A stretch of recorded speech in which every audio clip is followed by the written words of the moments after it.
Hi, greetings, everyone. I'm Rev D, Reverend Deborah Johnson. Welcome to Inner Light Ministries, our weekly offering where we come together to recenter, to remember who we are, to declare that God is good all of the time. And whether this is your first time with us, we say extra special welcome to you, or whether you have been with us through the decades, welcome back. Welcome back. We're all here together. We're all here together. So just take a breath. Take a breath. We're going to be talking today about how it is that we move from agitation to recalibration. Okay. Now, maybe that's not something that you have to consider, but just stick around and pass the information on to somebody else. As we get going on today, I always like to remind us of our purpose statement as a way to get grounded in consciousness for why it is that we're here in the first place. Inner Light is an open, diverse, inclusive community of individuals and organizations dedicated to spiritual transformation. We provide tools for activating higher possibilities by applying universal spiritual principles to all circumstances. Our aim is personal and global healing through the omni-faith energy of love and the revealing of our own inner light. Promoting life's sacred interconnectedness, we embody spiritual oneness, appreciate individualized expressions, and honor all paths that lead to spiritual truth, justice, and ecological regeneration. I just breathe that in. If you're here, I'm sure that there's something in there that's resonating with you. That's not just about us as an organization. That's about us as humanity, as people being dedicated to growing and to healing, to caring for the planet, caring for each other. So I say welcome as we go on this adventure of life together. Take a breath. Take a breath.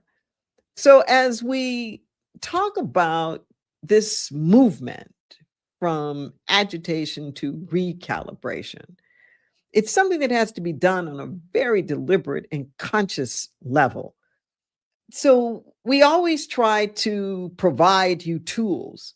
We don't just say, do this over here, but try to help equip you with whatever it is that you need to be able to make that transition. Everything's consciousness. Okay. So one of the things that we do every week is we provide affirmative activations. Okay, we have been doing this every week. Come January, it'll be 30 years. We have been doing this every week. Okay. These are 100 words to help you reground, to help you shift, to help you see things differently. Okay. They are practices as well as principles, they're protocols, they're perspectives. And if you are able to, I invite you to say them along with me as they appear on your screen. Only I can shift my thoughts and emotions. Only I choose my temperament and frequency. I'm not a string to be plucked. I will not be jerked around. No matter the outer influences, they do not influence me. Life's tribulations and aggravations cannot consume my energy. I choose repeated recalibration to return to my highest self. Continuously renewing my mind, I'm forever transforming. I am strengthened by love and divine grace. Throughout the day, my regular practice is recentering. I pause frequently to recalibrate my frequency. Listening to inner whispers, I am pulled by vision, not pushed by pain. Let that sink in.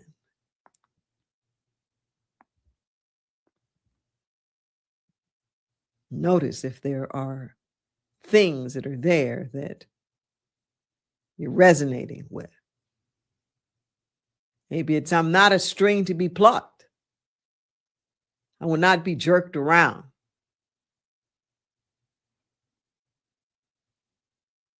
Or continuously renewing my mind, I'm forever transforming. Just notice.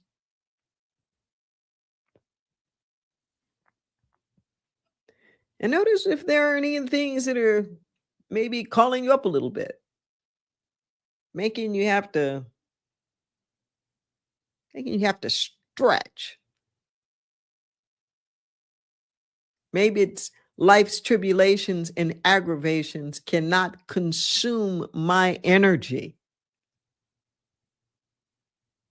We need to be reminded about that. Or I pause frequently to recalibrate my frequency. Throughout the day, my regular practice is recentering. Maybe that's something that you need to remind yourself of. So when you come back to these, pay extra attention to the things that are really calling out to you and to the things that are making you stretch a little bit. Okay, because it all has value. It all has value. But it only works when we repeat it enough to let it sink into our consciousness. So I invite you to take a screenshot now or take a picture on your phone. These affirmations, you'll find them on our website. They're also archived on our YouTube channel, where this is streaming at YouTube Inner Light Ministries live stream. Keep it fresh before you and come back to it. Let's take a breath. So as we talk about from aggravation to recalibration, I am turning to a beautiful couple, friends of mine, real staples in New Thought music community, Melissa Felipe and Z Egloff, for a video of theirs. It's kind of cute, tongue-in-cheek. I think it sets the stage for the things that we need to talk about.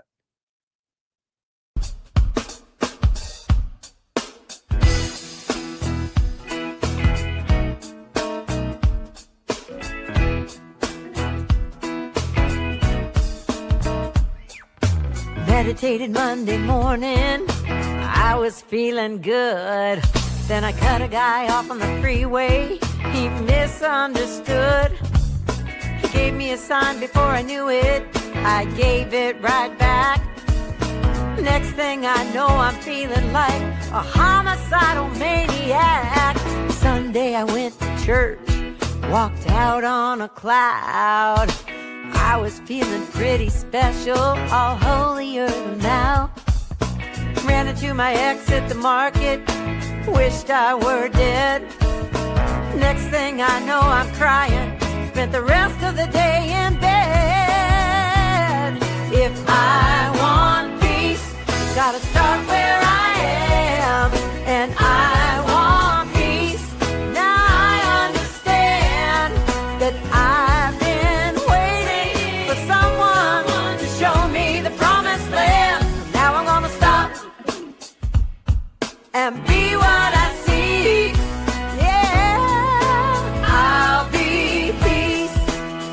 Oh yeah, I'll be peace. Wednesday I woke up to a full day, had got my list to do. Get my chakras balanced, Reiki, acupuncture too. Ran to my psychic reading, then massage and steaming sauna. Next thing I know, I'm way too tired to ever find nirvana. But if I want peace, it's gotta start where I am. And I want peace. Now I understand that I've been waiting for someone to show me the promised land. And now I'm gonna stop and be what I see. Yeah, I'll be peace. Oh yeah, I'll be peace. Everyone, everywhere, everything, every place, every time I was insane. Pressing and testing, arresting and fretting, upsetting and stressing my brain. I can't abide, I try to hide, nowhere to go, and it just takes me lower and tighten my fright and lies that ignite. The only repose is to hold and go sore, so I take a minute to turn myself around, and then I take another to calm myself all the way down. I remember to breathe, I remember to feel the relief inside of me that never ever leaves me. Peace. Peace. Yeah. Yeah. Just peace. Alright. You know I want a peace. It's gotta start where I am. And I want peace. I understand that I've been waiting for someone to show me the promised land. And now I'm gonna stop and be what I see. Yeah, I'll be peace. Whoa, yeah. Dizzy, like a tizzy? I'll be peace. Dizzy, like a tizzy? I'll be peace.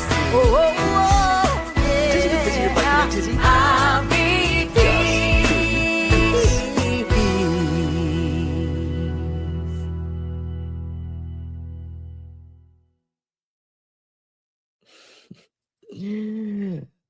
Just breathe that in. Perhaps you could relate to some of that. I know that I did. I do. Let's put it that way. Let's take a breath. As we talk about from aggravation to recalibration, you know, life is in session. Life is in session. And there are always things that are going on. Always. Sometimes life feels like it's a little calmer than other times. But there are all these things that happen that are irritants. In the diversity movement, we refer to them as microaggressions. These microaggressions are little things that happen, and they happen so frequently that we have just accepted them as the way that it is. Okay. And yet they wear on us. The cumulative total of it like really wears on us. Take a breath.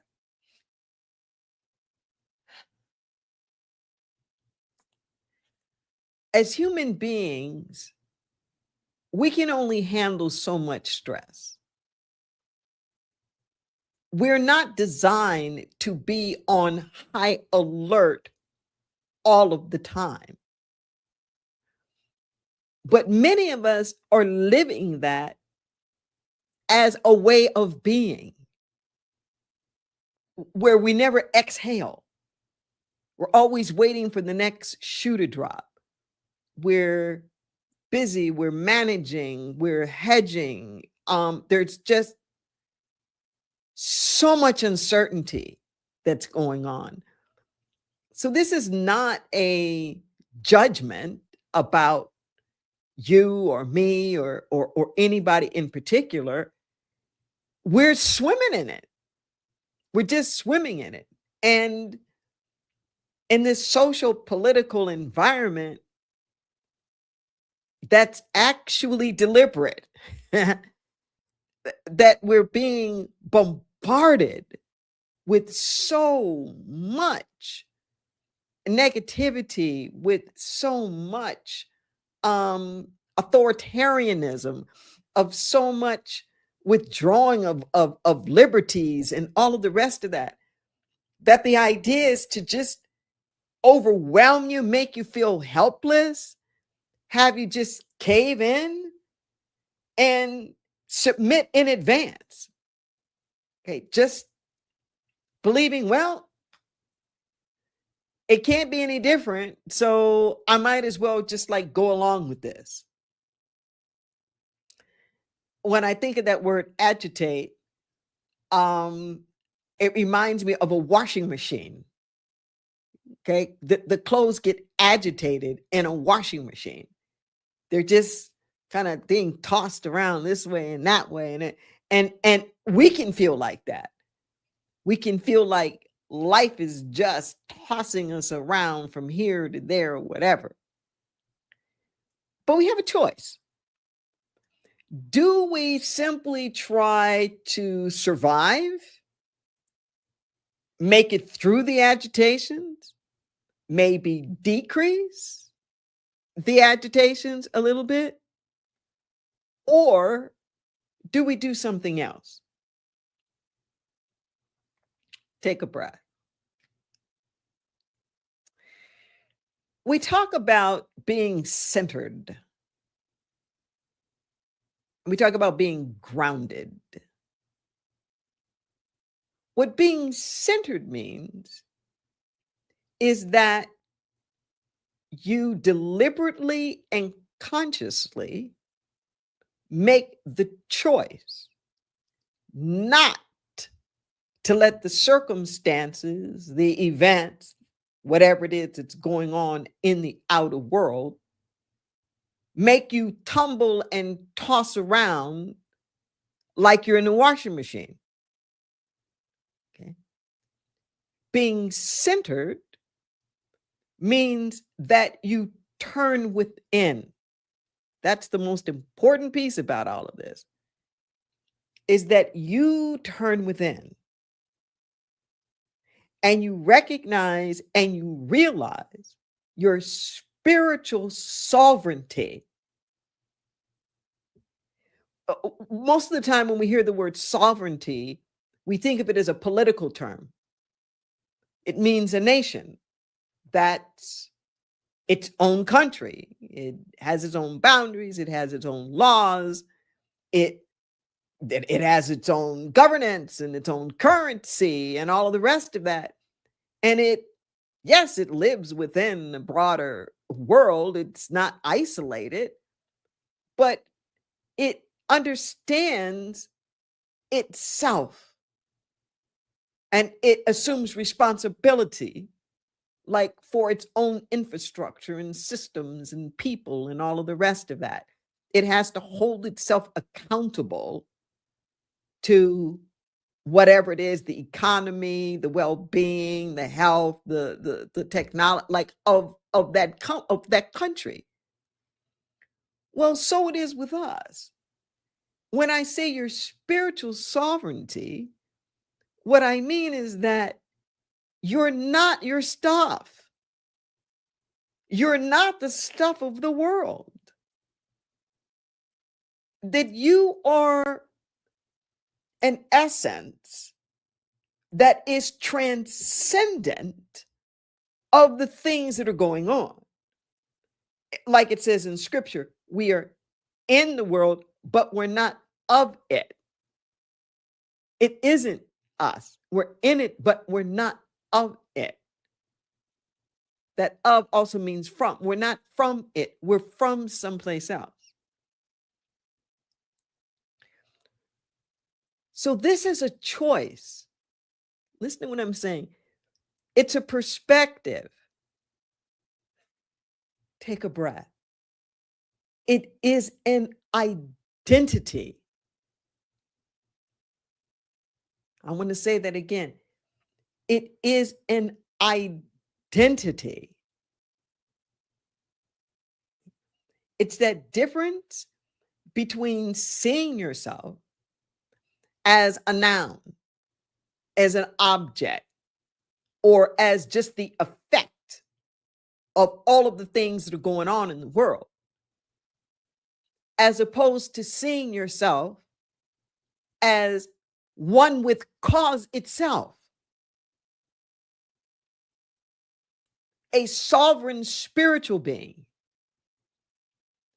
And this sovereignty is not that you're some independent thing within the spiritual universe, but your sovereignty is that as spirit, you are a part of that you are not, as your fundamental identity, you're not your job, you're not your relationships, you're not your body, you're not your finances, you're not your degrees or lack thereof, you're not your weight.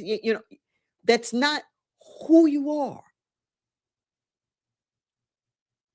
So in order for us to move from this agitation to recalibration, it requires us to shift how we see ourselves. People are always asking me what to do, as though it's simply activity. The what you do is about who you be.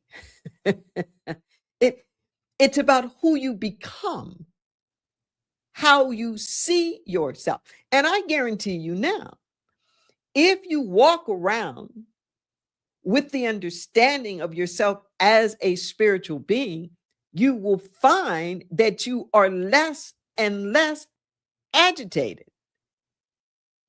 You're not so botherable because you don't feel as victimized. You don't feel like there's little bit of you and all this big stuff is going on and happening to you. That's not how you feel.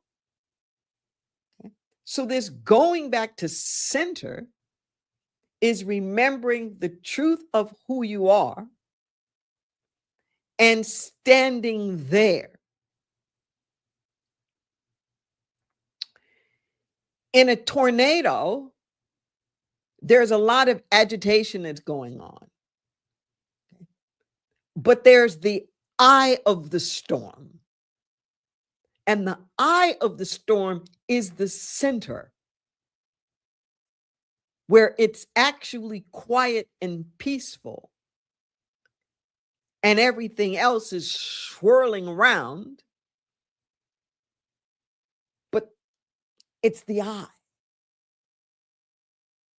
The center is the eye of the storm. And this is what I'm saying to us is we stand in the center. We can't stop all the storms from going all around, but we don't have to be out there being tossed and turned with it. It doesn't mean that we're scot-free, that we're not impacted by it, but we don't have to lose our balance. We don't have to lose the truth of our understanding of who it is that we are. Just let that sink in a moment. This is a pre-choice.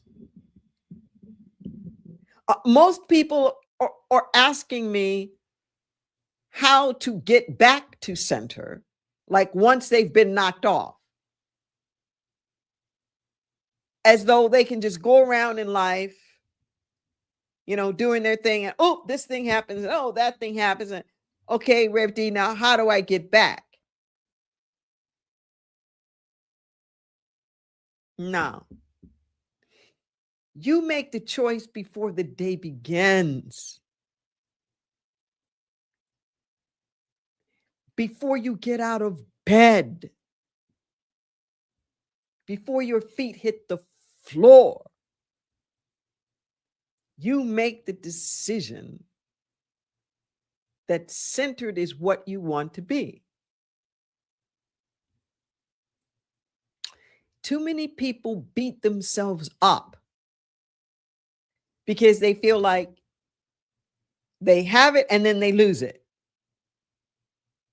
I'm centered for a moment and then this thing happens.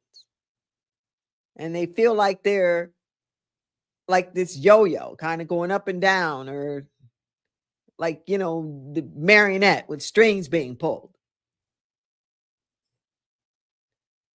Recentering is constant. Just breathe that in for a moment. It is constant.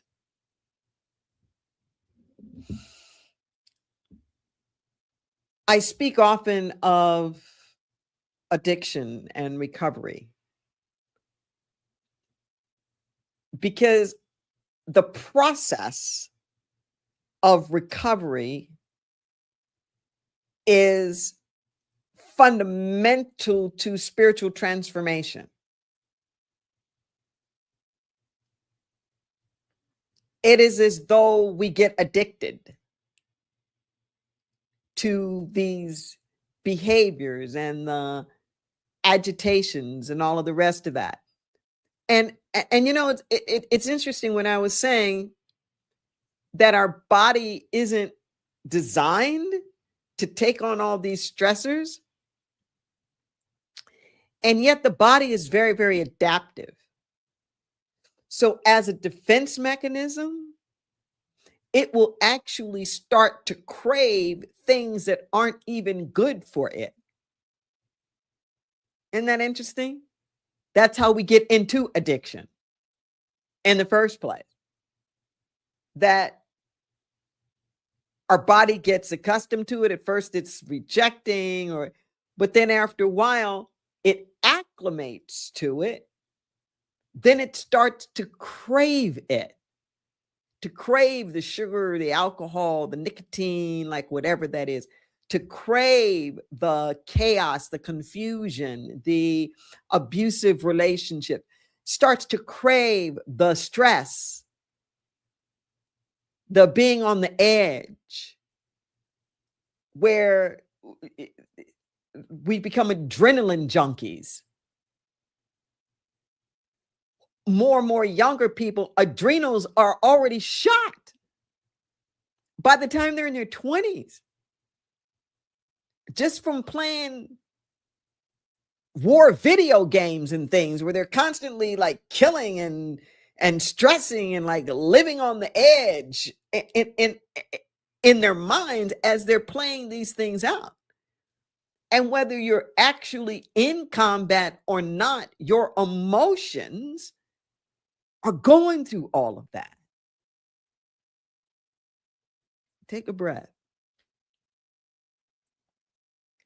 So just like with addiction and recovery, there's not a one and done.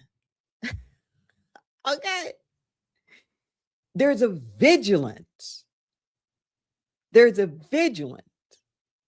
And every day, that decision has to be made to stay sober.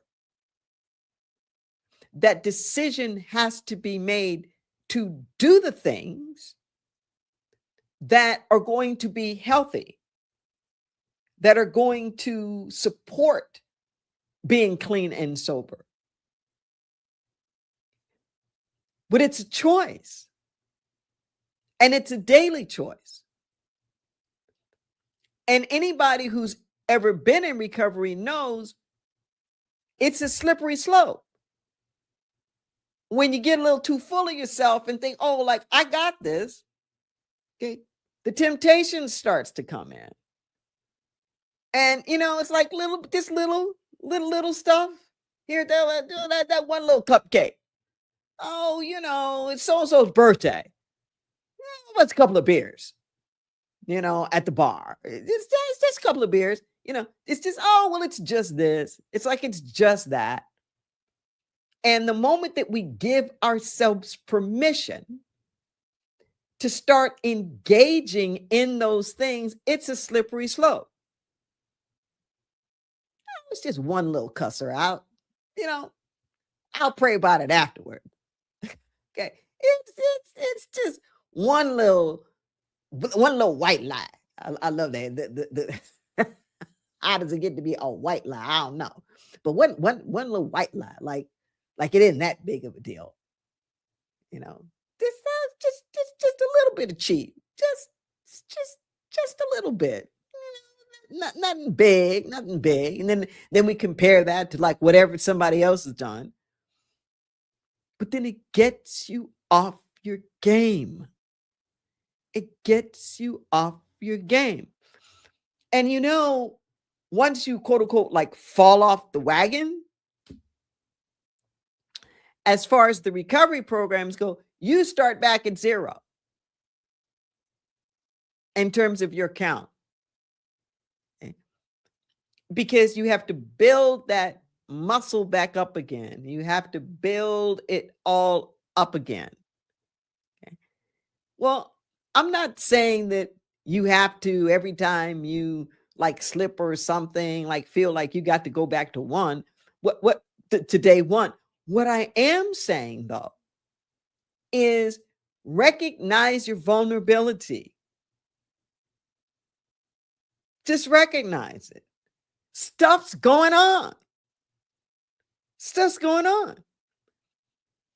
So you prepare ahead. You don't wait for stuff to go on. You don't do that. Just like if you're trying to stay clean and sober, you don't wait until you're tempted to decide, oh, I need to be vigilant now. You're already thinking ahead. How am I going to spend my time? Where am I going to be? Who am I going to hang out with? You know, what am I going to eat?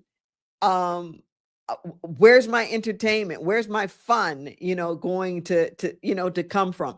You're already planning and thinking ahead. That's how we have to be in life all of the time. Just like eating. Okay, eating. You know you have to eat every day. It doesn't matter how much you ate last week. Your body's like, oh, that's fine. You know, what have you done for me lately? So whether we are consciously like preparing our meals and thinking it out ahead of time, or we're just waiting until we get hungry and, you know, grabbing something to eat. Okay. We're still eating. And what I'm saying to you is that you have to make sure there's spiritual food around. So whether you want to like plan your meals, like, okay, this day I'm going to do, you know, this reading, and then I do yoga, and then I do meditation, and then I sing in the choir, you know, like you can have your whole week planned out.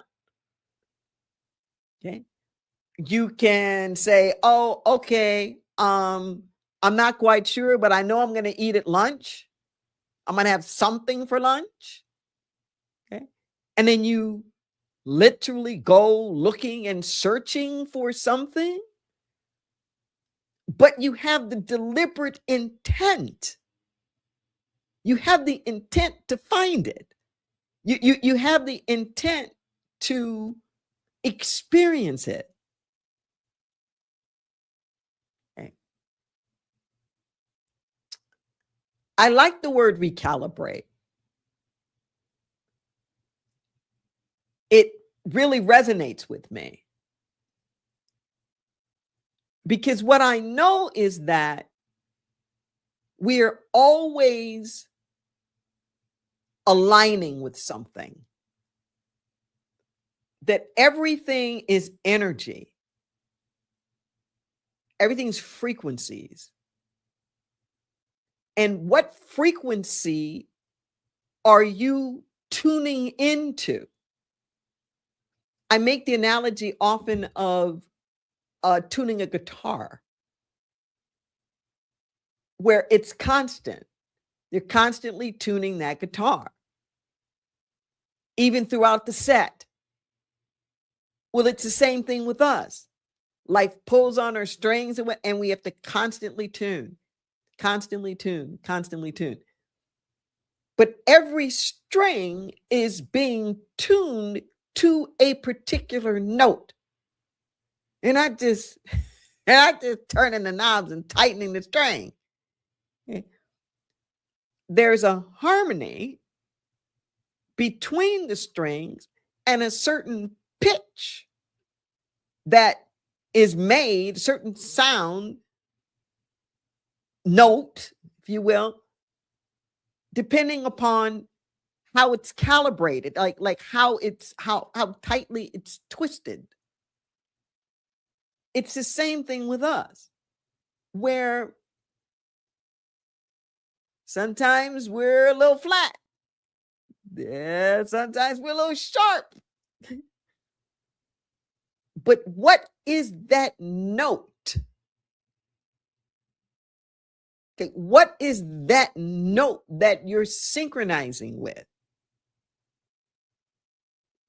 And we're all synchronizing with something. This is where the centering comes into place, where you make the conscious choice and coming back to center and coming back to center, that as you come back to center, you are going to recalibrate. You are going to deliberately shift your energy. I'm going to be very specific about this. You shift. You shift. Let's just say you're tuning to middle C. Middle C's middle C. Okay, it's not going anywhere. It's not changing. It's the same middle C when your great grandmama was there. Okay. And it's going to be the same when your great grandchildren are there. Same thing with God. It's like God is. And if the spiritual qualities were like notes, where you've got, B flat and G and C and all the rest of these things, and then the combinations.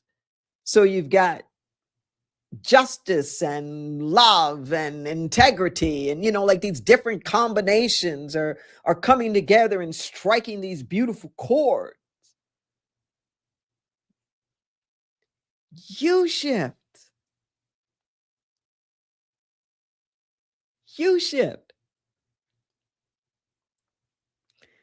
But in order for you to shift, you've got to be honest.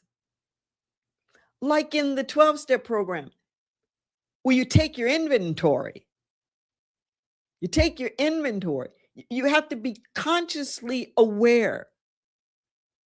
So this recentering means throughout the day, I am taking an inventory. I'm taking an inventory of my energy. Just like the musician that's playing the guitar. When they're playing, they're listening. They're taking the inventory. Is this on key or off key? And if it's off, just make the choice to shift. I can't say that enough. This is the secret. Just shift. You don't have to analyze what happened. How did you get off? Should you be off? Who made you off? Are they going to come back and make you off again? All of that doesn't matter. And it just keeps you being more off. Just shift. Like the person playing the guitar. Oh, it's a little flat. Tune. They just tune it. Don't worry about anything else. Was it a little damp in the air? Did I pull it a little hard? Is this not kept? It doesn't matter. It's flat. Okay, or it's sharp. Done. You tune it. Okay. But you tune it to the frequency that you want to vibrate on.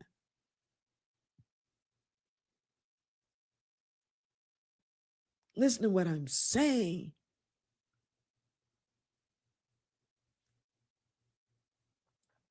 Too many of us are recalibrating all the time. But we're doing it in the wrong direction. Instead of recalibrating more towards our center, we're recalibrating away. We're getting more caught up in the dramas. We're getting more caught up in the social media. We're getting more caught up in the snippy stuff or whatever. We're getting more caught up in the victim, villain, hero drama triangle. And then we wind up getting more agitated. And it just becomes this cycle.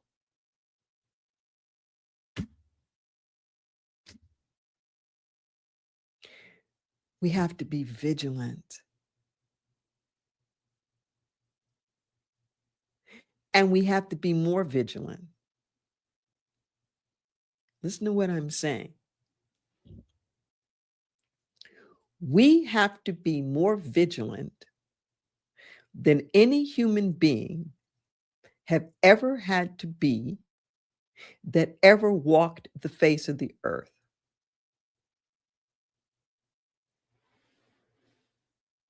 Just let that sink in for a moment. We have to be more vigilant than any human being that have ever walked the face of the earth.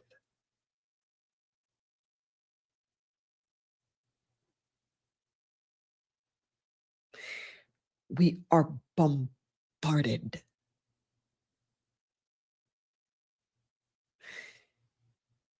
We are bombarded. Take a breath.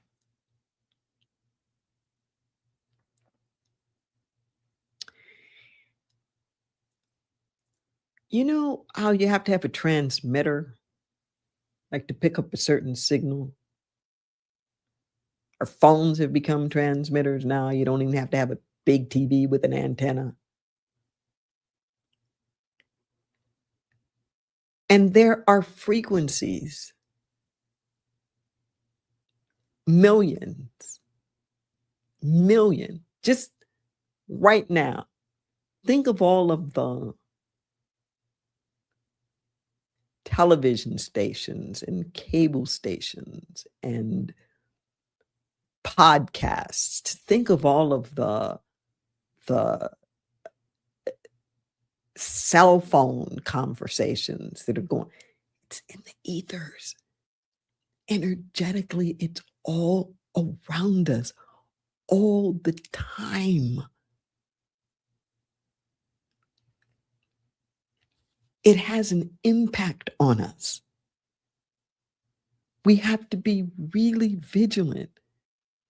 The pure capacity that we have for information to get to us and the speed at which it gets to us. I was having a conversation a couple of days ago with my first girlfriend. Her name is Renee. So Renee and I were together from my freshman year in high school to my senior year in college. We broke up in the middle of my senior year in college. By this time, we were living together. When I turned 18, right after my sophomore, I'd started college early. I turned 18 right after my sophomore year in college, and she's born the same year. And we moved in together. We've been friends a long time. Okay. A very long time. And back then in the 60s, okay, in the early 70s, we didn't have all this stuff. We didn't have cell phones and all of that. And we started off through Girl Scout as pen pals, as pen pals. And we were joking about the fact that it could take months before a before a conversation on a particular subject might be complete. Okay. You had to write the letter, you had to mail it, you had a couple of days to be delivered.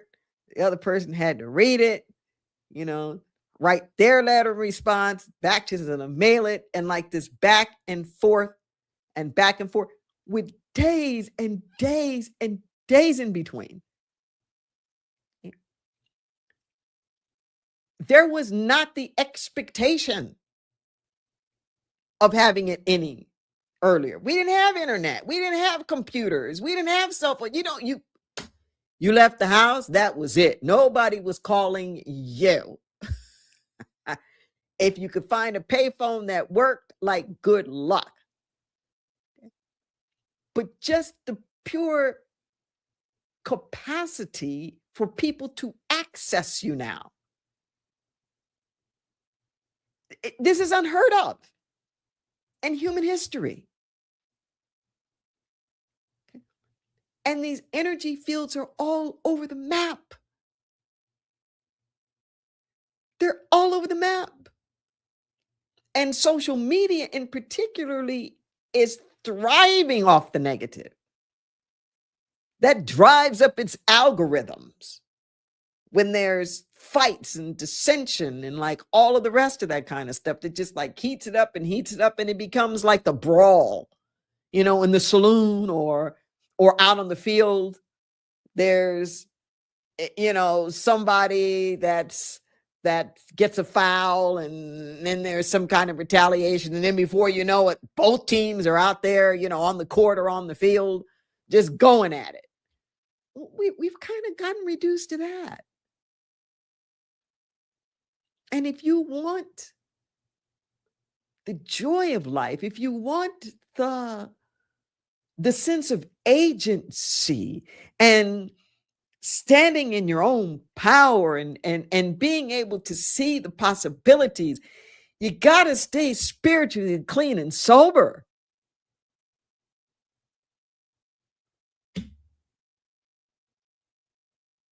And that's what recalibration is. Recalibration is your commitment. Is your commitment to keep coming back, to being vigilant, to not being tempted to the point where you fall off the wagon. And so many of us are emotionally falling off the wagon all the time.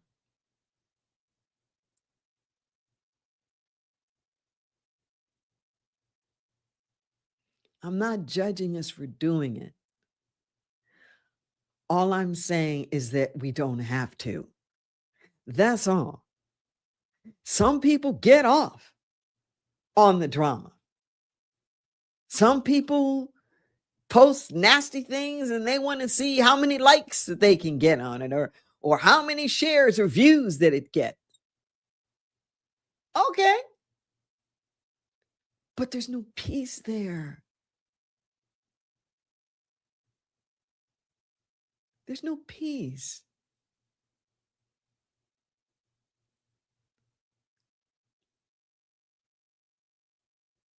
And ultimately, no matter how much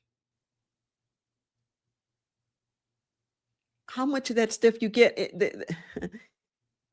there's a line in Proverbs in the Hebrew text of the Bible. For what shall it profit a man if he shall gain the whole world and lose his own soul? And that's what it boils down to. It might feel good for the moment, the retaliation, the snide remark, the passing on that meme or that Instagram reel or something that's poking fun at somebody or parody or satire or whatnot. I'm guilty. I'll do it sometimes. And then I'll correct myself and realize that's not what you want to do. You really don't want to do that. Like, delete. No, not doing that again. Just it's constantly coming back to mindfulness. Constantly.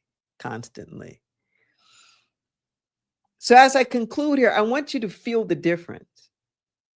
To feel the difference between trying to get rid of all of the agitators or spending all your time analyzing why you're agitated and whose fault it is that you're agitated. Instead of spending all your time on that, instead, use all of your energy for the recalibration. That's where your attention goes. That's where your commitment goes. With the understanding that, of course, it's going to get off. The guitar strings are going to get flat. That's just what happens. I'm going to get hungry. But I'm going to keep myself spiritually nurtured. That's the invitation. Let's pray.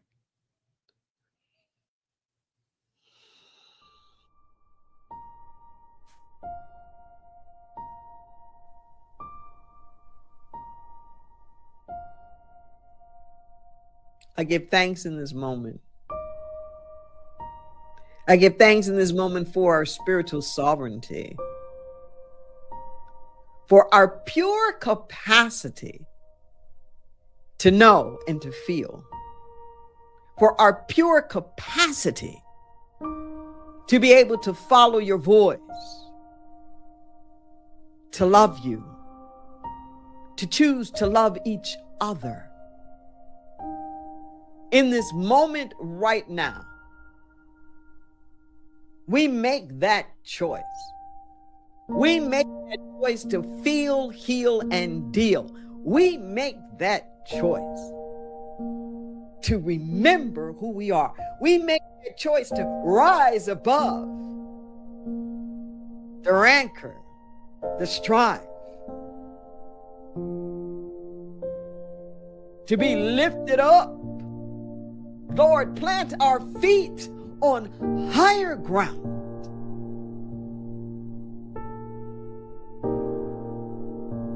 Higher ground. This is where we live. This is our dwelling place because we build our house upon the rock. And oh yeah, the winds and the rain and the storms and the floods come, but our house still stands. Because that's the promise. The resilience. The promise is next. The promise is new. Just like with nature. There's always the springtime. No matter how long the winter is. So in this moment right now, I give thanks for all needs met. I give thanks for the guidance, the direction, for the clarity of vision and purpose. I give thanks for the peace, the joy, the inner sense of well-being that good night's sleep, where we're able to rest and be cradled in the divine. I give thanks for the inspiration, the divine ideas, the resources to carry them through. I give thanks for all of the ways in which we're being called up and out,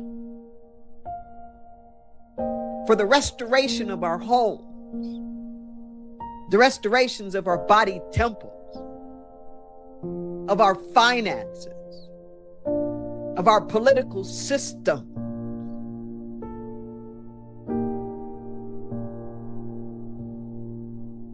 The restoration of our relationship with the divine.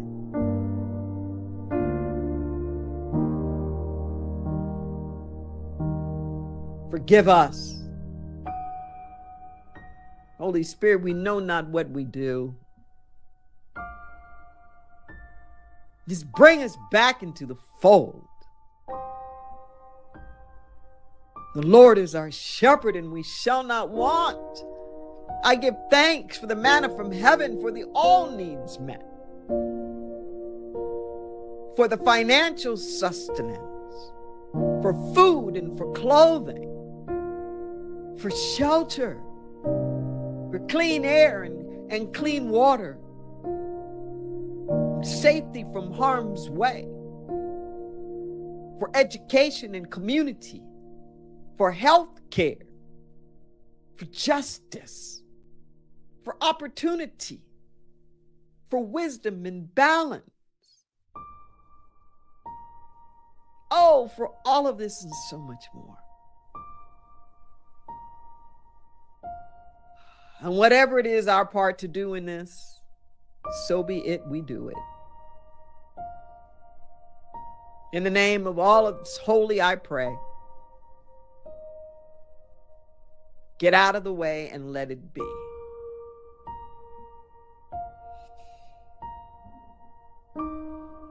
We give thanks in this moment, yes. And if you have a prayer request, please contact us. You can reach us by phone at 831-465-9090, extension 254. You can send us an email. The number 4 and the word prayer at innerlightministries.com. And one of our prayer practitioners will get back to you.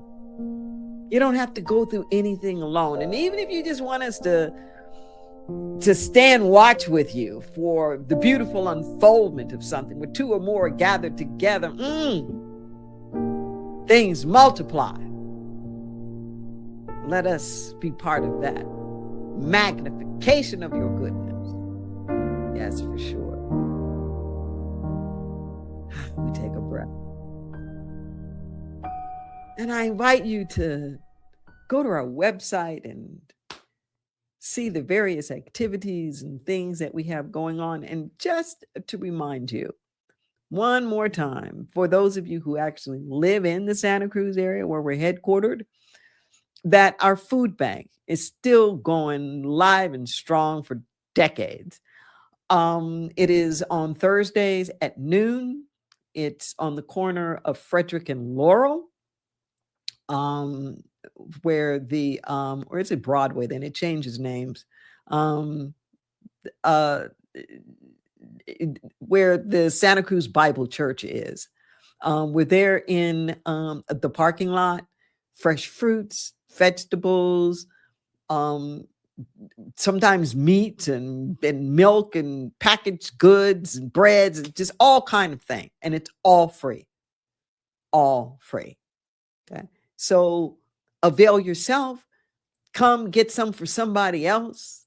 Be a blessing unto them. We don't have a supply problem here. We got a distribution problem. Okay. Let's make sure that none of this great food goes to waste. We're so lucky to be living in a breadbasket on the Central Coast. And so many people are hungry or just struggling right now. So please be an angel.